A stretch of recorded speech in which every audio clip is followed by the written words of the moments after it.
एक के अंदर दूसरी जंग।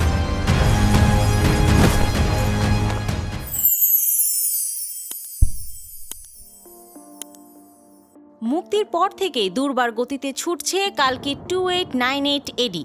একাধিক ভারতীয় সিনেমার রেকর্ড ভেঙে নতুন মাইলস্টোন দাঁড় করিয়েছে এই সিনেমা। প্রথম পর্বে পারফরমেন্সের দিক থেকে ছক্কা হাঁকিয়েছেন অমিতাভ বচ্চন, দীপিকা পাডুকোন, কমল হাসান ও প্রভাসরা। বছরের অন্যতম প্রত্যাশিত চলচ্চিত্রটি মুক্তির পর থেকেই বক্স অফিসে চালকের আসনে। ইতিমধ্যে ভারতীয় বক্স অফিসে 500 কোটির মাইলফলক অতিক্রম করেছে কালকি। अब रोशनी आने का समय आ गया है। একটি ভারতীয় ওয়েবসাইটের রিপোর্ট অনুসারে 15তম দিনে ভারতে কালকির মোট আয় দাঁড়িয়েছে 543 কোটি রুপি, যার মধ্যে তেলেগু ভার্সনে 253 কোটি এবং হিন্দি ভার্সনে 232 কোটি আয় করেছে এটি। ইতিমধ্যে ভারতীয় বক্স অফিসে সানি দেওলের গাদার 2 এর আয়কে ছাড়িয়েছে এটি এবং শাহরুখ খানের পাঠানকে টপকে যাওয়ার দৌড়ে আছে।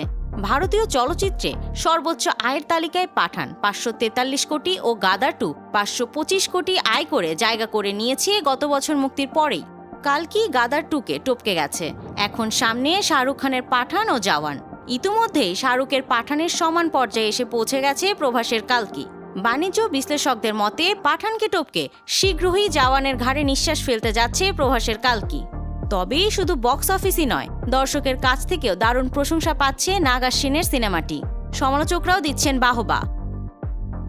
বর্তমানে দর্শকদের পাখির চোখ সিনেমাটির সিকুয়েলের দিকে। গল্পের চরিত্রদের মোড় কোন দিকে ঘোরে তা নিয়ে কৌতূহলের শেষ নেই ভক্তদের মনে। तुम्हारी जंग फिर से शुरू हो गई है।